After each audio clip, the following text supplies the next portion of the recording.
When I saw the date stitched into that tiny blue blanket, I felt my heart stop twice.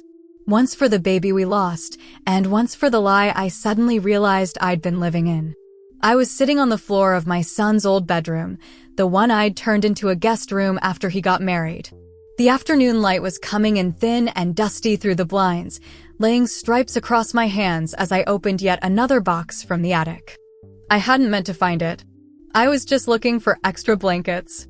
The house was too quiet. It had felt that way ever since Daniel called me 3 months ago, voice flat and distant, to tell me that his wife, Emily, had lost the baby. "Mom, there was a miscarriage," he'd said, like he was reporting the weather. "It happened early. Emily doesn't want to talk about it." I remember sitting at the kitchen table, staring at the cooling cup of tea in front of me, my fingers wrapped around the mug so tight my knuckles hurt. A miscarriage, I'd repeated, as if saying the word would make it real. "When?" "Last week. The doctor said these things happen. We're okay." They weren't okay. I knew that before I ever saw them. I'd taken him at his word, because that's what you do when your child tells you something that terrible. You don't press too hard. You don't pry. You just tell them you're there, that you love them, and you wait for them to come to you when they're ready. But grief has a way of echoing in the spaces people leave empty. So there I was, on the floor with a box of old linens, chasing some semblance of normal. I pushed aside a pile of faded towels and an old quilt from my mother, and that's when I saw it. A baby blanket. Soft, pale blue with tiny white clouds stitched along the border. The kind of blanket you don't buy in a hurry. The kind someone makes with time, with love, with hope. And right there, in one corner, in neat hand-stitched letters, was a name and a date. Baby Carter, August 16th, 24. I froze. The due date they'd told me was September. I remember my chest tightening as numbers lined up clumsily in my mind. They'd never told me a name. They'd never shared that blanket with me. I'd never seen this before in my life. But this blanket didn't come from a store. Someone had spent weeks working on it. And the date embroidered there didn't match the story I'd been given. I ran my fingers over the letters, feeling the raised thread, the slight unevenness like a heartbeat catching. My own reflection stared back at me from the bedroom mirror, a woman in her early 60s, shoulders slumped, eyes too wide, holding grief and suspicion in the same pair of hands. "Where did you come from?" I whispered to the blanket, like it might answer me. It didn't, of course. It just lay across my lap, soft and innocent, carrying the weight of something I didn't yet understand. But I can tell you the exact moment a story stops being solid in your mind and turns into fog. It was right then, with that little blue blanket in my hands. Before any of this, before baby blankets and phone calls and dates that didn't add up, my life was quiet in the ordinary kind of way. My name is Margaret, and for most of my adult life, my days have started with the sound of the kettle whistling and the radio murmuring in the background. I work part-time at the library downtown, shelving books and helping people who've forgotten how to be gentle with paper. I live alone in a modest 2-story house on a tree-lined street where the mail comes on time, the neighbors wave, and the seasons change in predictable colors. I used to say my favorite sound in the world was Daniel's laughter echoing down the hallway when he was a boy. These days, I'd settle for hearing it through the phone more than once a week. He was my only child. Tall, thoughtful, always a little more serious than other kids. When his father left, Daniel was 13 and suddenly older overnight. He took on responsibilities no boy should have to carry, asking me if we were going to be okay, trying to be the man of the house before he'd even finished growing. I did my best, but there were nights I'd stand at the sink washing dishes and watch his reflection in the window, hunched over his homework, and feel a knot of guilt so deep I didn't have words for it.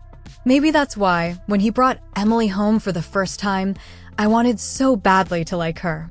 She was pretty in a polished kind of way, blonde hair that fell just right, clothes that looked like they'd been chosen by someone with an eye for Instagram.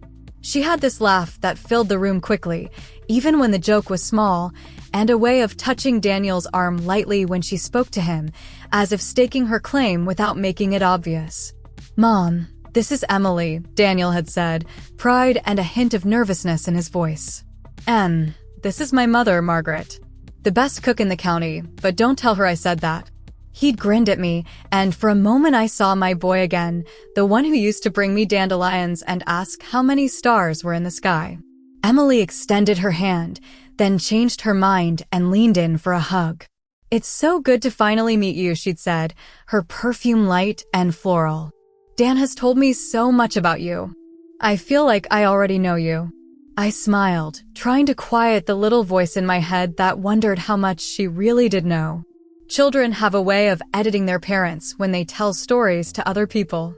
We had dinner at my oak table that night: roast chicken, mashed potatoes, green beans with garlic. The same meal I always made when something mattered. Emily complimented everything: the food, the plates, the house. "This is so cozy," she'd said, looking around the living room after dinner. "I love homes that feel like they've actually been lived in, you know?" I wasn't sure if that was a compliment, but I took it as one. What I noticed more than anything was the way Daniel watched her.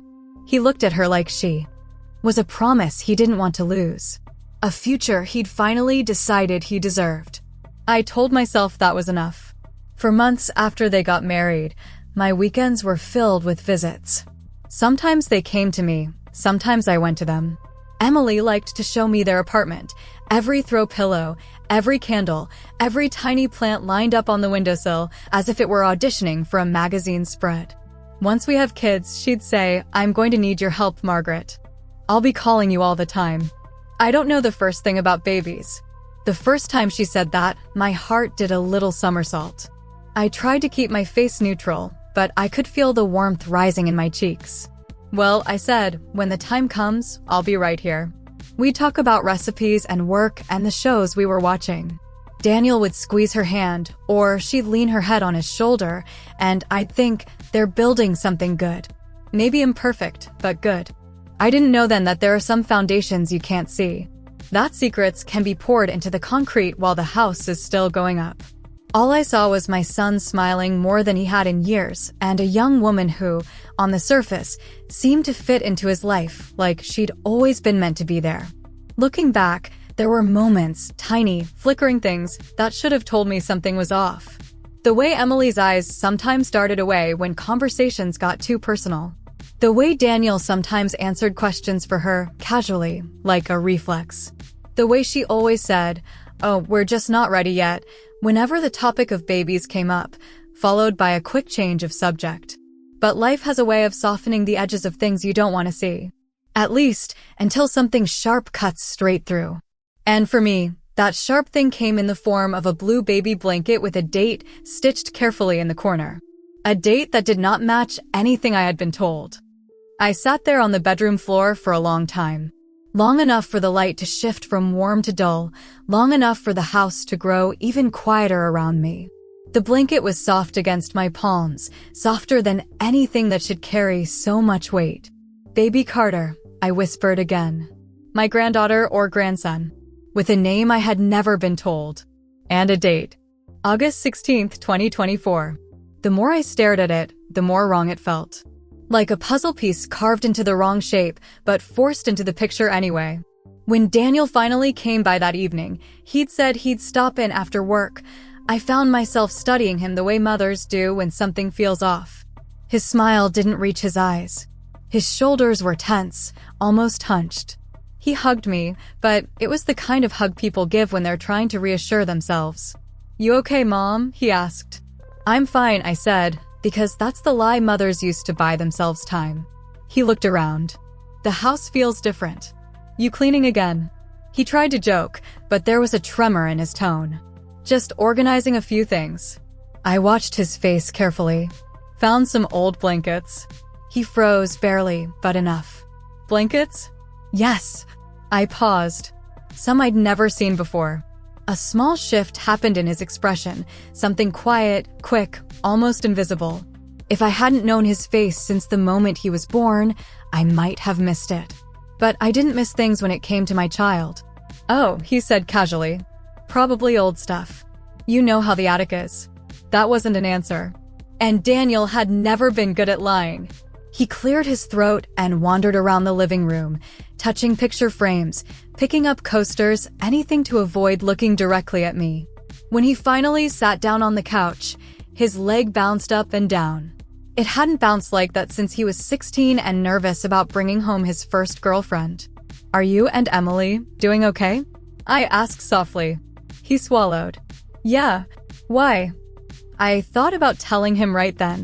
About the blanket. The date. The way my chest twisted when I held it. But I didn't. Not yet.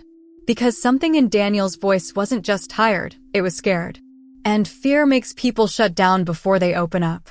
So instead, I sat beside him, placed my hand on his knee, and said, "You know you can tell me anything, right?" His eyes softened. For a moment, I thought he might. But then his phone buzzed. He looked down, saw the name, and his whole demeanor changed, rigid, withdrawn, distant. "It's Emily," he murmured, standing quickly. I have to go."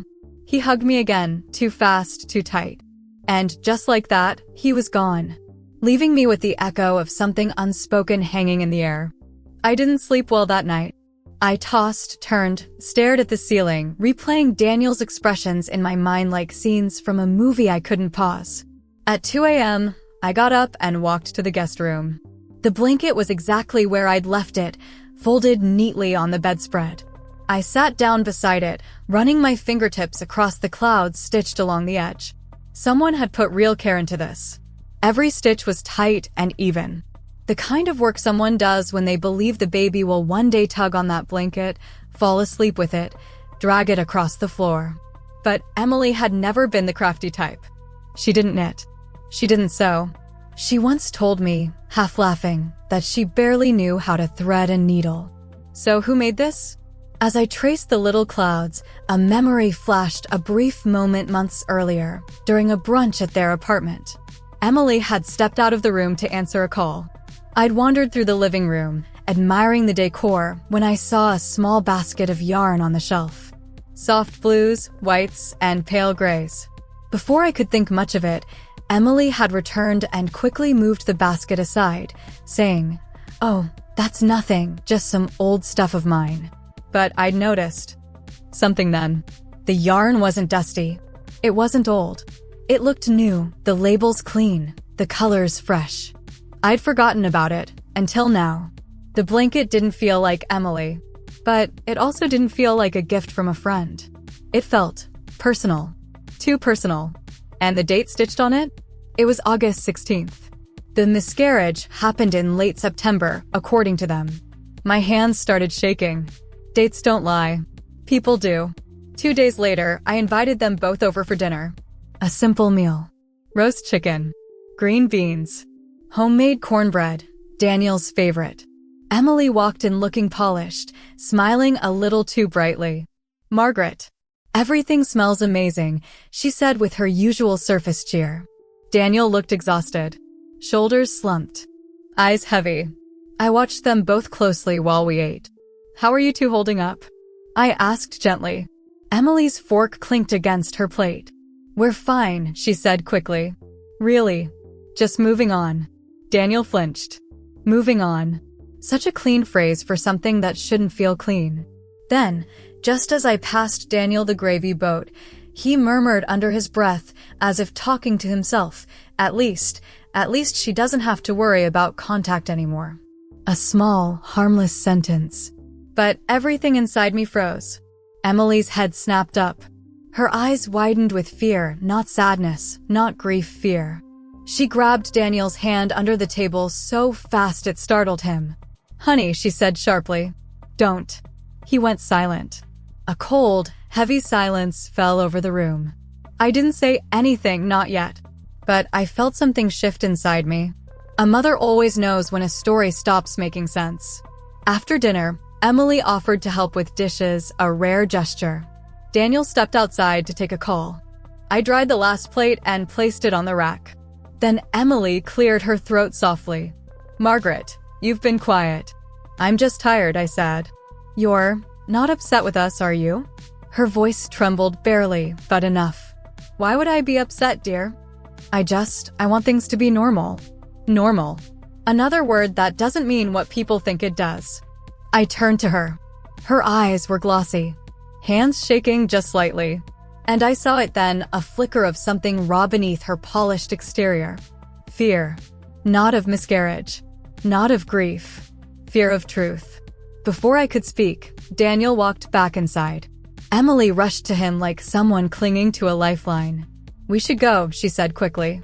He nodded, confused, but didn't argue. They left in a hurry, leaving their half-finished tea on the counter. And as their car pulled out of my driveway, I stood there in the kitchen, staring at the doorway, my heart pounding with the weight of everything I didn't yet know. But I knew one thing. The blanket with the wrong date was not a mistake. It was the beginning of a story I hadn't heard yet. A story I was going to uncover, whether they wanted me to or not. The next morning, I woke with a heaviness in my chest, the kind that doesn't come from sleep, but from knowing something is terribly wrong and pretending you can ignore it. I made coffee, but the smell didn't comfort me the way it used to. Everything tasted faint, distant. I carried the mug to the living room, sat on the couch, and stared at the blanket on the guest bed across the hall. That date, that name, that softness of fabric filled with a promise someone believed in. I had to know more. So I did what mothers have always done when the truth tries to hide inside shadows. I went toward the light. I drove to Daniel and Emily's apartment that afternoon without calling first. I told myself it was just a check-in, but deep down, I knew it was more. When Emily opened the door, she looked startled. "Margaret." I wasn't expecting. She stopped when she saw my face. I didn't raise my voice. I didn't accuse. I simply asked, "Are you feeling well, darling?" She blinked, confused. Yes. Could I come in?" "Just for a minute."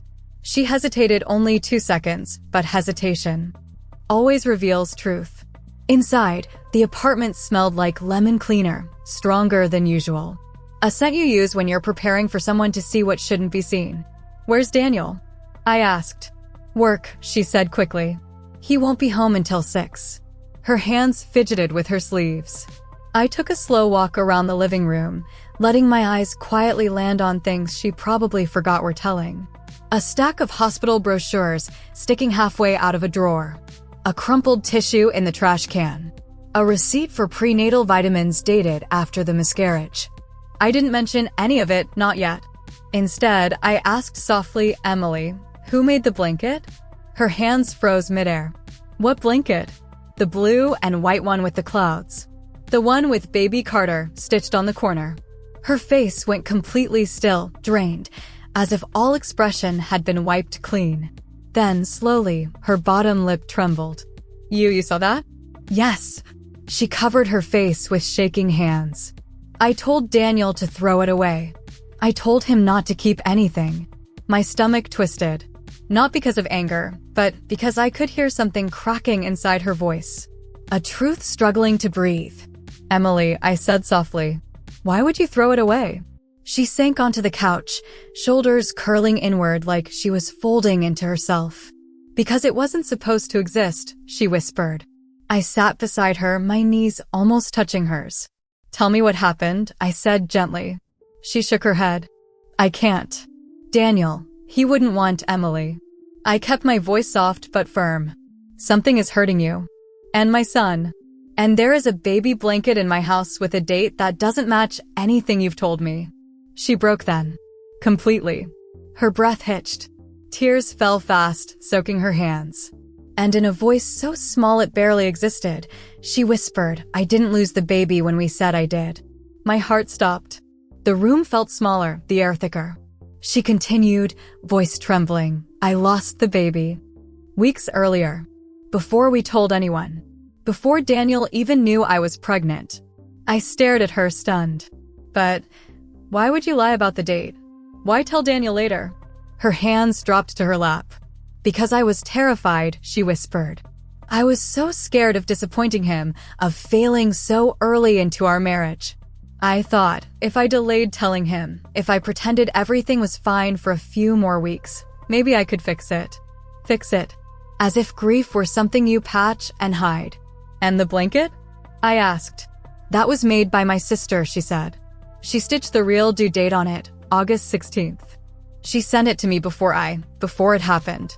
She swallowed hard. When I lost the baby, I panicked. I shoved everything into a box. I pretended nothing happened. I pretended I was still pregnant so I could tell Daniel later when I was emotionally ready. But then she wiped her eyes. Life doesn't wait for emotional readiness.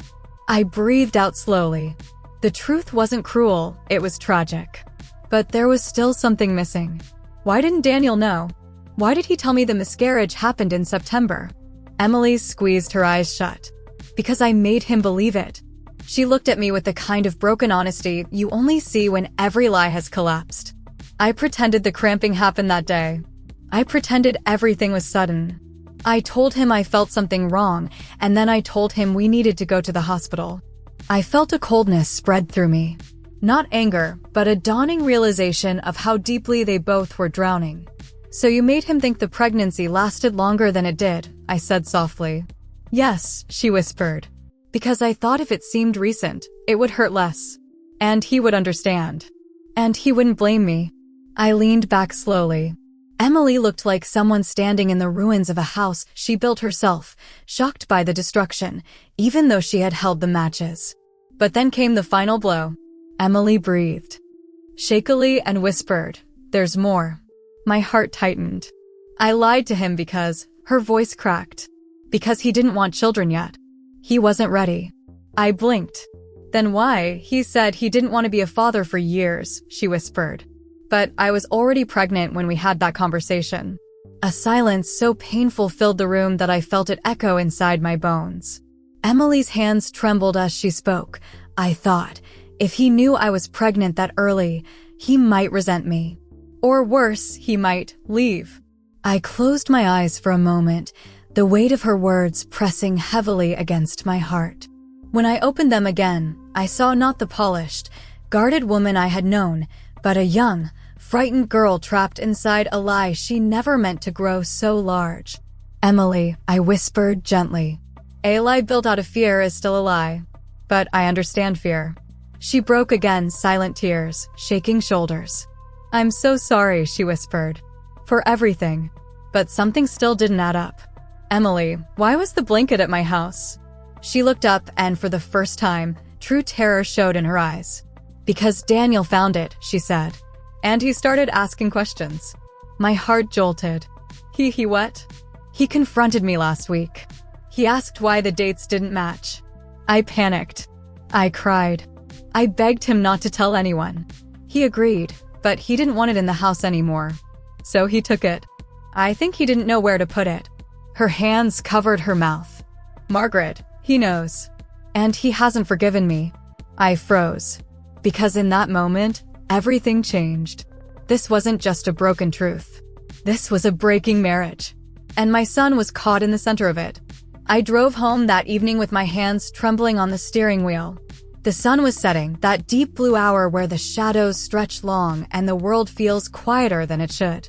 Emily's confession spun around in my mind like loose pages in a storm. She had lied out of fear. Daniel had held the truth in his hands and said nothing. And somewhere in all of that grief and confusion, a blanket ended up hidden in my house. When I got home, the first thing I did was sit on the edge of my bed, elbows on my knees, and breathe slowly, like I was trying to convince my heart not to break before the truth fully landed. My son was hurting. Emily was drowning. And both of them were lost inside a lie neither one was strong enough to untangle. But I was a mother. And mothers don't let their children get swallowed whole by silence. So I picked up the phone and dialed Daniel. He answered on the second ring. Mom? Everything okay? His voice sounded normal, too normal. Like a man pretending he wasn't carrying something heavy in his chest. Daniel, I said softly, I think we need to talk. There was a long pause. About what? About the blanket. Another pause, longer this time. The kind of silence that tells the whole truth without a single word spoken. Finally, he exhaled. So you found it? Yes. And I spoke to Emily. He didn't respond.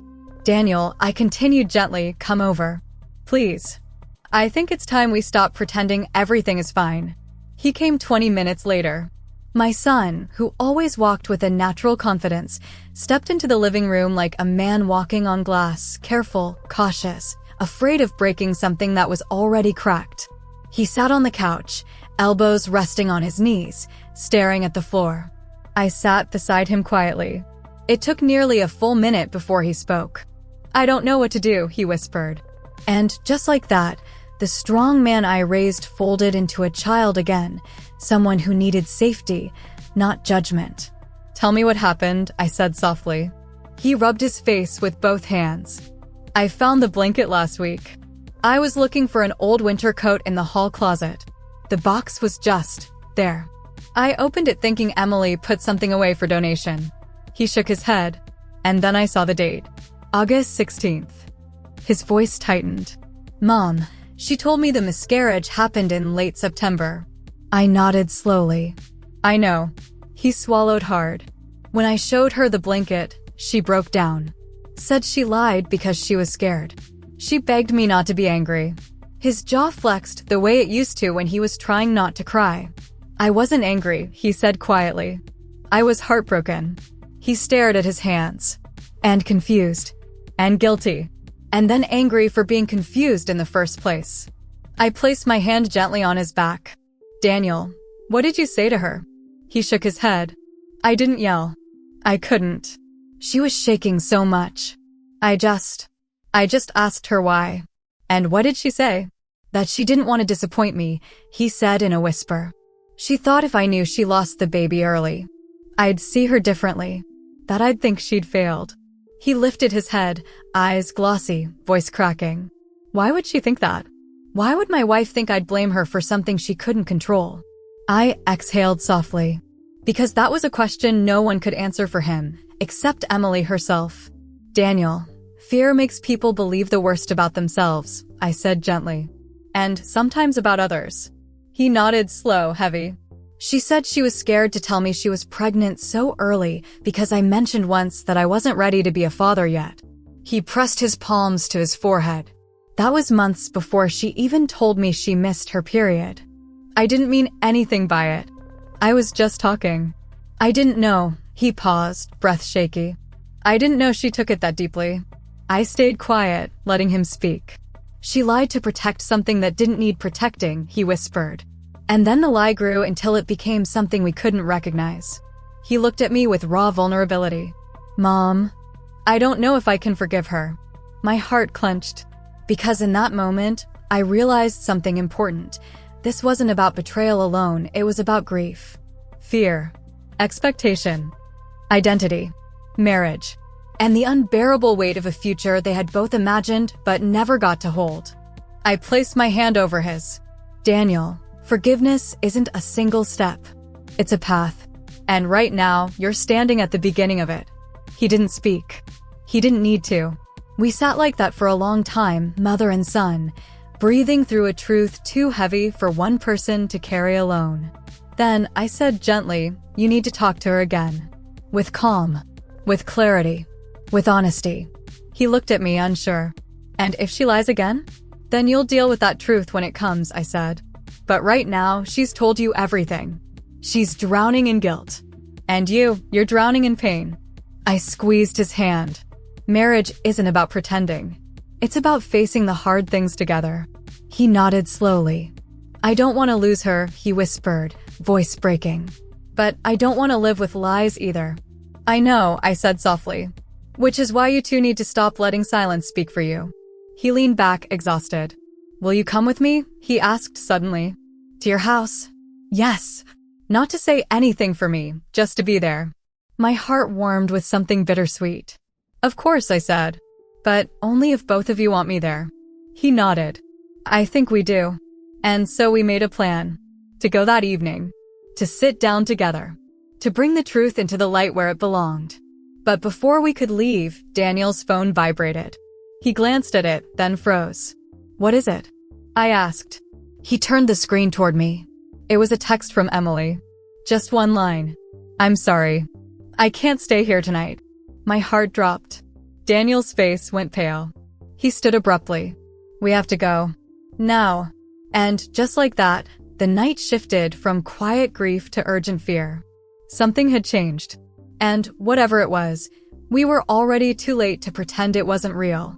Daniel and I drove across town with the kind of silence that makes the air feel thicker than it should. Streetlights passed over the windshield in slow, rhythmic flashes, like a heartbeat we were trying to steady.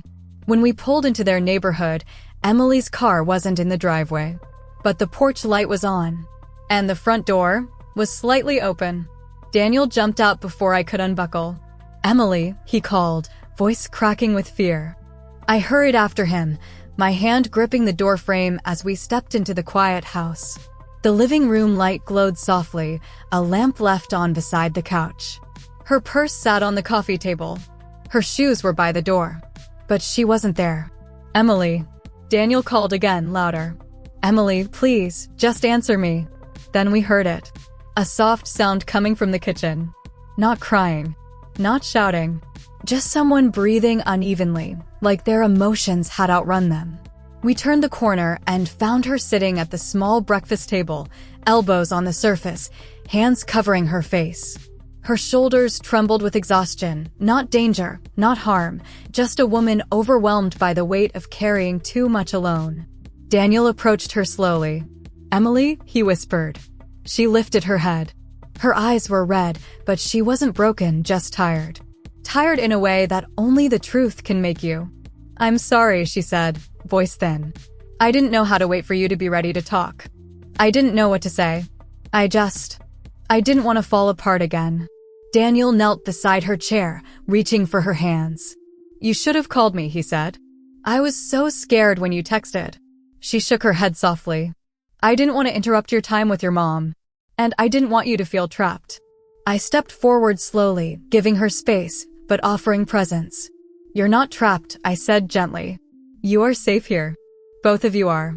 She stared at me, guilt heavy in her expression. "I didn't mean to lie so big," she whispered. I was ashamed. And the shame kept growing, and the lie kept growing, and then it swallowed me whole. Daniel squeezed her hand. "We're not here to punish you," he said. "We just want the truth, so we can figure out our future." Emily exhaled shakily. "There's something else," she said. "Something I didn't tell you." Daniel went still. But she didn't drop a bomb.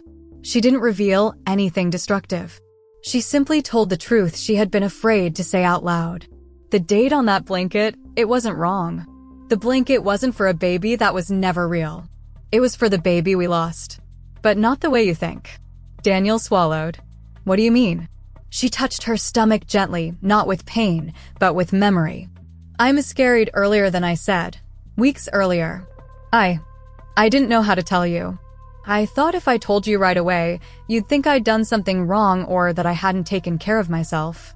You were stressed, the new job was overwhelming, and I thought hearing the news right away would break you." Daniel blinked slowly. "Emily, losing a baby doesn't make you responsible. It doesn't make you guilty." She nodded, tears sliding down. "I know that now. But at the time, I couldn't see anything clearly. My doctor suggested I take time to process it before talking to family. She said it might help me cope. But waiting made the truth heavier, and when I found out someone had made that blanket for us with the due date we were supposed to celebrate, she pressed a hand to her mouth. It felt like a ghost of the future we never had." Daniel leaned his forehead against her hand. "We could have dealt with it together," he whispered. "I know," she said. "And I'm sorry that I didn't let you." The room fell into a quiet stillness, the kind that isn't cold, but tender, fragile, honest. Then he stood and wrapped his arms around her. Not in reconciliation. Not in complete forgiveness. But in shared grief. Shared humanity. A small step toward rebuilding what had shattered. And then came the knock on the door. Just when the house settled into that quiet, there was a sound. A firm, steady knock. All three of us turned. Emily looked confused. "I'm not expecting anyone." Daniel frowned. "Neither am I." I walked to the door, cautious but calm. And when I opened it, I saw neighbors standing on the porch, the elderly couple from next door, holding a casserole dish and wearing the kind of expression people wear when they've been waiting for the right moment to speak. "Is everything all right?" the wife asked gently. "We heard the shouting earlier, and we just wanted to check on you." Daniel blinked. "Shouting?" "Yes," the husband nodded. "A while ago. Thought maybe you two were having a hard night." Emily looked at the floor, cheeks warm with embarrassment. But the woman touched her arm kindly. "Honey, You don't have to hide your pain. People care about you more than you think. A quiet truth settled in the doorway. The lie had built walls. But the truth, even the painful kind, was already opening doors. For the first time that night, the house felt still. Not the cold kind of stillness, the kind that comes after a storm, when the wind finally calms and broken branches settle on the ground. The kind where you can finally hear your own breathing again. Emily sat with a blanket around her shoulders, not the stitched one, a soft throw from their couch, something warm, something grounding. Daniel brought her a glass of water before sitting across from her. I stayed near the kitchen doorway, not hovering, not intruding, just there, present. A quiet pillar in the corner of a moment I knew they needed to navigate themselves. After a long silence, Emily looked at both of us. "I want to be better," she said softly.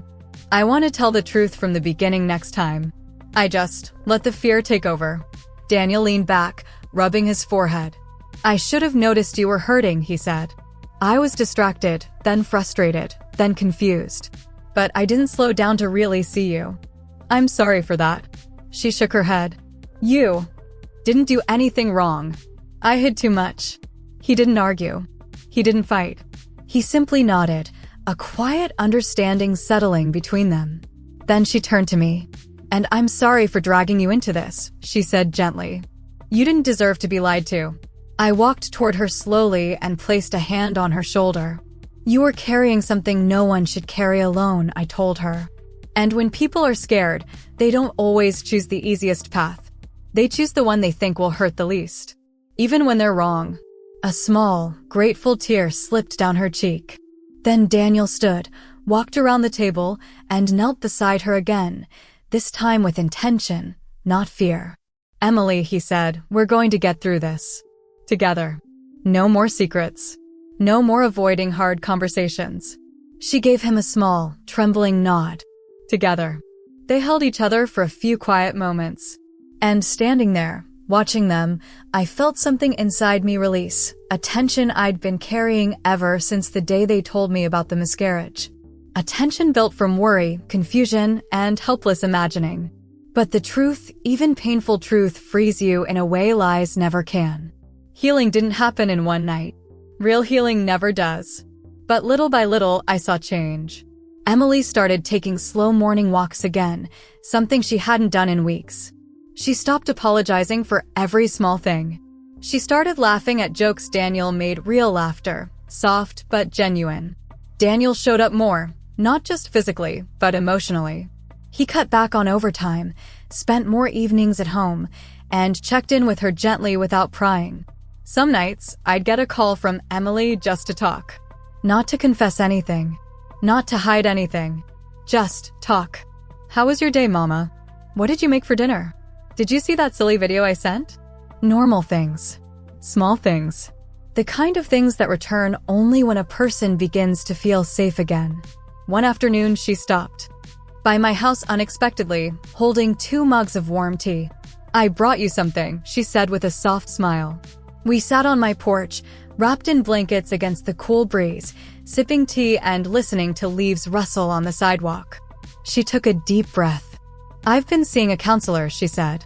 "Just to work through everything. And it's helping." I reached over and squeezed her hand. "I'm proud of you," I said. "Taking care of yourself is the bravest thing you can do." She nodded, eyes shining a little. Then she looked ahead toward the street. "Do you think," she asked quietly, "there will ever be a day when this doesn't hurt anymore?" "Maybe not," I said gently. "But there will be a day when it doesn't define you." She breathed slowly, letting the words settle.